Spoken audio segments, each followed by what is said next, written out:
कुरान में अल्लाह ने सूरह तौबा में इरशाद फरमाया, नसुल्लाह फनसियहुम, इन लोगों ने अल्लाह को भुला दिया, अल्लाह ने इन्हें भुला दिया।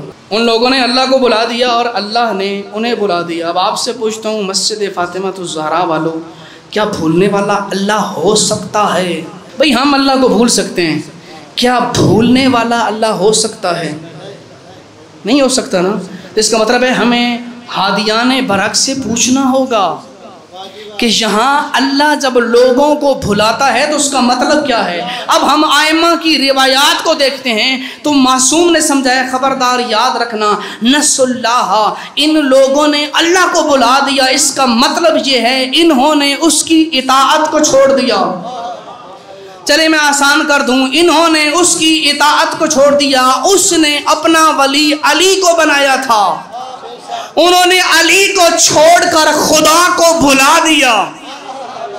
नसुल्लाह, वो खुदा को भूल गए और जवाब में खुदा उनको इनाम थोड़ी देगा। फनासियहुम, अल्लाह ने भी भुला दिया।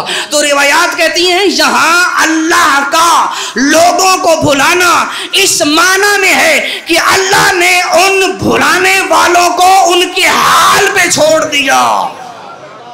ये सबसे बड़ी सजा है, सबसे बड़ी सज़ा है कि उन्हें उनके हाल पे छोड़ दिया, अपनी रहमतों के दरवाजे बंद कर लिए। उनके लिए दुनिया की आसाइशात मौजूद हैं, दुनिया की हर नेमत मौजूद है, रहमत परवरदिगार उनके हिस्से में नहीं है। जो अल्लाह को भूल गए, अल्लाह ने भी उन्हें भुला दिया। जिन्होंने अल्लाह की इताअत को तर्क कर दिया, अल्लाह ने भी उन्हें उनके हाल पे छोड़ दिया। सारी दुनिया भुलाती है तो भुलाए, मजलिस से हुसैन में आने वालों को नहीं भुलाना चाहिए।